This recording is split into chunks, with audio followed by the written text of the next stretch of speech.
So, as concerns the situation, we still consider that overall, the situation at the Fukushima Daiichi plant remains very serious, but that there are early signs of recovery in some functions such as electrical power and instrumentation.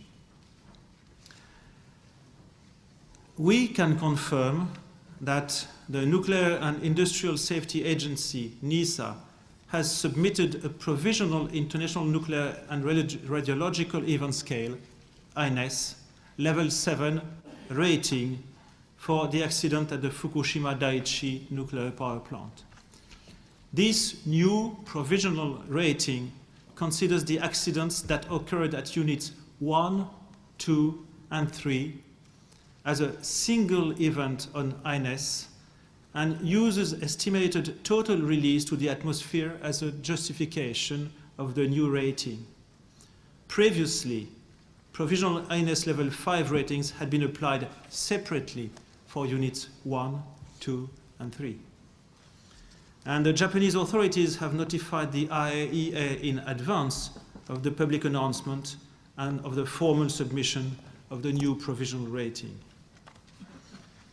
The provisional rating was determined by NISA after it received the results of the analysis conducted by the Japan Nuclear Energy Safety Organization, JNS. And NISA then applied the INES assessment methodology to calculate the total estimated release in terms of radiological equivalence to iodine-131.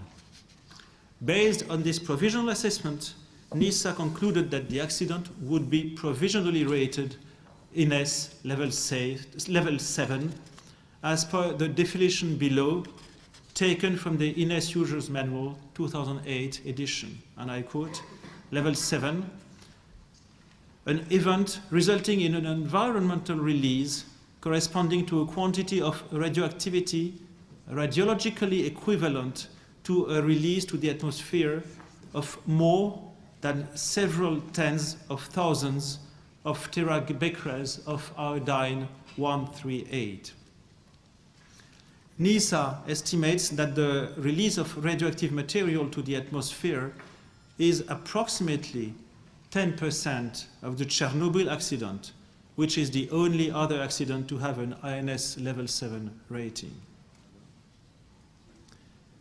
And I can mention that there will be available at the exit sheets about INES.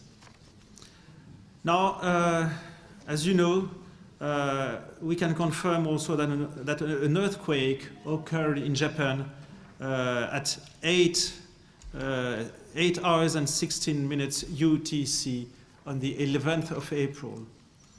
And the IAEA International Seismic Safety Center rated it as a 6.6 magnitude, revised from an initial 7.1.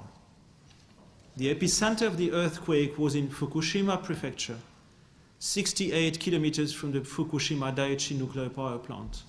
And the epicenter was inland and at a depth of 13 kilometers. The IAEA contacted NISA, who confirmed the following regarding the status of the Fukushima Daiichi nuclear power plant. That is, no changes were observed on the readings at the on-site radiation monitoring posts. Workers were temporarily evacuated to the seismic evacuation shelter. Off-site power was lost and water injection pumps for units 1, 2, and 3 stopped, but were restarted 50 minutes after the earthquake. And the injection of nitrogen into Unit 1 stopped also, but resumed later. As concerns the plant status, and more information will be detailed by Miro later, in Unit 1, fresh water is being continuously injected into the reactor pressure vessel through the feedwater line at a flow rate of 6 cubic meters per hour, using a temporary electric plant with off-site power. And in units 2 and 3, fresh water is being continuously injected through the fire extinguisher lines at an indicated rate of 7 cubic meters per hour, using temporary electric ponds with off-site power. And nitrogen gas is being injected into the Unit 1 containment vessel to reduce the possibility of hydrogen combustion within the containment vessel. Apart from that, well, there has been no change in status in Units 4, 5, and 6, and the common spent fuel storage facility. As concerns radiation monitoring, on 11th April, deposition of both iodine-131 and cesium-137 was detected in 6 and 8 prefectures respectively. The values reported for iodine-131 ranged from 2.1 to 35 becquerels per square meter, and for cesium-137 from 5.2 to 41 becquerels per square meter. The gamma dose rates are measured daily in all 47 prefectures of Japan, and the values tend to decrease. For Fukushima, on 11th April, a dose rate of 2.1 microsievert per hour. For the Ibaraki prefecture, a gamma dose rate of 0.15 microsievert per hour were reported. The gamma dose rates in all other prefectures were below 0.1 microsievert per hour. And those rates are also reported specifically for the eastern part of the Fukushima prefecture, for distances of more than 30 kilometers to Fukushima Daiichi. And on 11th April, the values in this area range from 0.2 to 25 microsievert per hour. In an additional mixed monitoring program, on 11th April, measurements were reported for 25 cities out of 13 prefectures. And in Fukushima City, a value of 0.42 microsievert per hour was observed.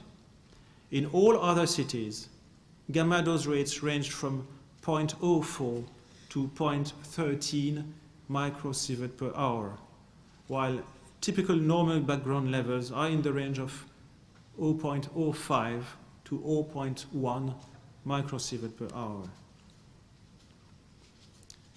On 11th April, the IAEA team made measurements at 9 different locations in the Fukushima area at distances of 30 to 58 kilometers west to northwest from the Fukushima nuclear power plant. At these locations, the dose rates ranged from 0.1 to 2.2 microsievert per hour. And at the same locations, results of beta-gamma contamination measurements ranged from 0.01 to 0.28 megabecquerels per square meter. Analytical results now related to food contamination were reported by the Japanese Ministry of Health, Labor and Welfare on 11th April and covered a total of 21 samples taken on the 8th and 10th to 11th of April. Analytical results for all of the samples of various vegetables, fruit, various meats, seafood, and unprocessed raw milk in 8 prefectures indicated that iodine-131, cesium-134, and or cesium-137 were either not detected or were below the regulation values set by the Japanese authorities. As concerns marine monitoring,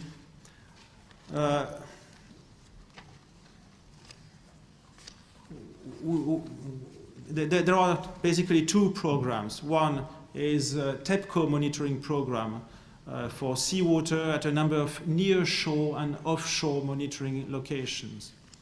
And until the 3rd of April, a general decreasing trend was observed at samples points TEPCO 1 to TEPCO 4.